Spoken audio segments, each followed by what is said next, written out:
This is the Echelon, Springfield Armory's brand new full-size 4.5-inch barrel striker-fire duty pistol, chambered in 9mm and comes with a 17 and 21 round magazine and has an MSRP starting at $675. But if you let me tell it, the Echelon is a fraud, because I believe the Echelon is a custom gun masquerading as a standard production gun. Now, I know what you're thinking.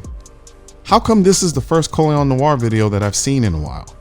Well, if you would stop ignoring me when I tell you to hit the notification button so you'll be notified every time I release a video, you would get notified every time I release the video. So click the subscribe button, then click the little arrow and select all. And now you'll get notified every time I upload a video. Before you finish watching this video, I want to thank today's sponsor, LAS Concealment. LAS Concealment makes precision form Kydex holsters for inside and outside the waistband, and in hundreds of colors, patterns, and even custom prints, and they're made right here in the USA. So if you're looking for a new holster, be sure to check out LAS Concealment, and thank you LAS for supporting the channel. Springfield sent this gun to me months ago and told me I couldn't say or post anything about it until July 12th. And you know what? It was really hard not leaking a picture of this gun, because this is one good looking polymer striker fired gun. I'd seen it lying around my house and I'd get that itch to post a tactical thirst trap on Instagram, only to remember I can't post anything until July 12th. Hey, numbnuts, you're not supposed to post anything about that gun until the 12th, idiot. However, I don't think the ATF feels the same way I do about the way the Echelon looks, because according to the ATF, this is what they think the Springfield's gun looks like. Yep, the Echelon is based on a chassis system that they call the Central Operating Group, or COG, which can fit in the different size grip modules that Springfield has for this gun. Now, this isn't groundbreaking. There have been other companies who have done this, but there aren't that many, so I applaud having another chassis-based gun in the mix. Now that said, I hope they come out with a different colored grip module, because like I said before, I love the way this thing looks, and I think this thing in different colors would kill it. If you ask me, the Echelon looks like someone went to the Mandalorian armorer and handed her a Springfield Hellcat Pro, a Glock 17, and a Walther PDP, and said, here, make one gun out of all of these guns, but make it so sexy that people think it came from a custom shop instead of a big production company like Springfield. And she simply said, this is the way. I genuinely think the Echelon is one of the sexiest polymer frame striker fire guns on the market right now.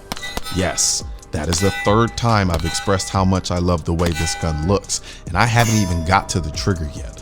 But that's because there's literally nothing to change on this gun, not only visually, but even functionally from a customization standpoint.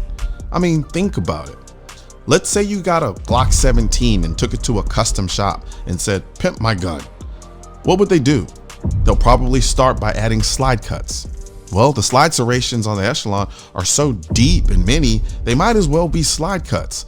And that's not even considering the fact that the slide serrations sit inside of what they call a trench cut, which makes press checking the gun from the front beautifully effortless.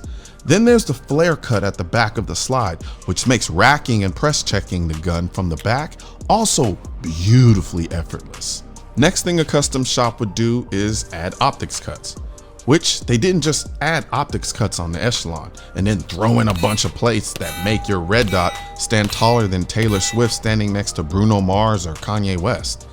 Instead, the Echelon uses Springfield's patent pending variable interface system, or VIS. How cute. This system lets you mount over 30 of the most popular red dot optics directly to the slide by way of these self-locking pins that you can configure to your specific optic. Combine all of that with the Springfield Classic U-Notch iron night sights and your optics game is covered. Of course, a custom gun ain't a custom gun without custom stippling, right? The grip texture on the Echelon looks anything but normal. It looks like black sand, and it damn near covers every inch of this gun like it's a rash. It's on the magazine, it's on the grip, it's on the mag release, it's on the frame, it's on the takedown lever, it's on the finger shelf, it's under the trigger guard, it's on the front of the trigger guard, it's on the front of the guide rod. For crying out loud, it's even on the back of the slide. Nearly everywhere a custom shop would stipple a gun, Springfield has covered it with this black sand grip texture. And you know what? I'm a fan. Now, you can't call a gun custom if it doesn't have a custom trigger, but what do you call a production gun that has a better trigger than a lot of other custom polymer frame striker fire guns? You call it the Echelon. This trigger is really good. I mean it, it's good. It has a short but silky take-up, a weighted blanket level of comfort trigger wall, just a teensy amount of creep that only the fussiest of trigger snobs will be able to notice, and a crisp staple gun-like break, and then it just slides into a beautiful reset, like an MLB player stealing second base. He is safe! Visually, I love the design of the trigger, and feel that it fits the Echelon aesthetically perfectly. There are no fancy compensators on the Echelon, so it handles and fires the way you expect a full-size duty gun to handle and fire. It shoots flat and handles the recoil of the 9mm like a champ. But the 1911 style grip angle, the phenomenal grip provided by the black sand grip texture, makes managing the gun under recoil that much more confidence inspiring. So shooting fast, shooting slow, shooting long distance, short distance. One thing the ergonomics of the gun does is inspire confidence that you can easily manage the recoil of every shot, every single time. Springfield markets the Echelon as a duty gun, which for all intents and purposes, it is.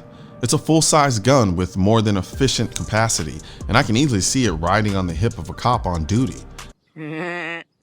Duty. But from a civilian standpoint, the Echelon screams home defense gun, off-body carry gun, hell, even car gun. Yeah, I know what you're thinking. Why in the hell would anyone keep such an expensive gun in their car? Well, I'm not saying the Echelon is a cheap gun, but with a starting MSRP price of $679 for what is a custom gun masquerading as a production gun, I've known and seen people who carry far more expensive guns in their vehicle. When it's all said and done, it's a gun that feels like it was designed by a team who knew the Echelon couldn't afford to be just okay or even good. They were creating a style of gun that isn't exactly revolutionary in design and has been out for eons. So they knew it had to be damn near flawless in the way that it executed that same design. And you know what? I find it hard to say that they failed in any way to do just that.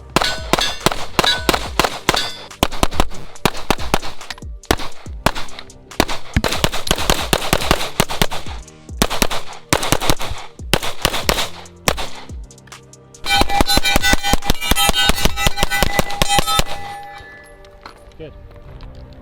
Guns aren't political. That's why I need your help getting this message to spread on YouTube by clicking the thumbs up button, leaving a comment to let me know what you think of the video, then subscribing to the channel. But most importantly, click that bell symbol. For products featured in this video, click the links in the description.